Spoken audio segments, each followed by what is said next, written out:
आज मी सँडविच बनवणार आहे त्यासाठी चटणी बनवायची आहे। त्यासाठी मी घेतले पुदिना, कोथिंबीर, अद्रक, लसूण, लिंबू, हिरवी मिरची, जिरं, मीठ आणि सँडविच ब्रेड।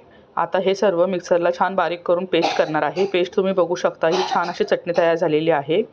आता सँडविचसाठी लागणारं साहित्य आहे ब्रेड, चटणी, अमूल बटर, मी बीट घेतले, शिमला मिरची, कांदा, टोमॅटो, काकडी। आता मी सँडविचचं भांडं गरम करत आहे, म्हणजे सँडविच आपलं त्याच्यामध्ये टोस्ट करायसाठी। आता मी एका ब्रेड स्लाइसला बटर लावून घेत आहे, त्यावर चटणी लावायची। चटणी सर्वीकडे चांगली व्यवस्थित स्प्रेड करून घ्यायची। जर तुम्हाला माझी रेसिपी आवडत असेल तर माझ्या चॅनलला लाईक, शेअर आणि सबस्क्राईब करायला विसरू नका, म्हणजे तुम्हाला असे नवीन नवीन रेसिपी तुम्हाला पाहायला मिळतील।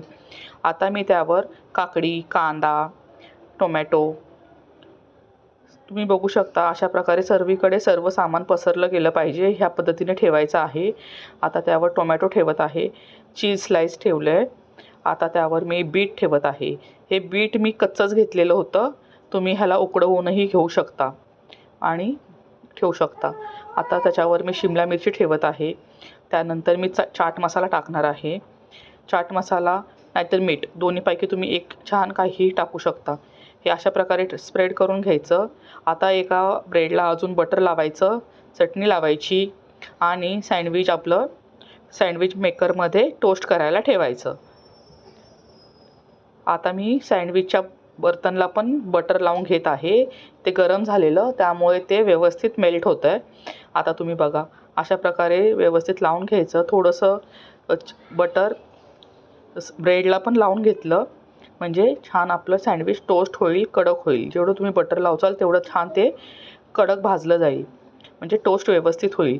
आता अशा प्रकारे सँडविच ठेवून दिलं, दोन्ही साईडला उलटून पलटून छान असं टोस्ट होईपर्यंत छान भाजून घेतलं। तुम्ही बघू शकता, कलर छान लाल आलेला आहे।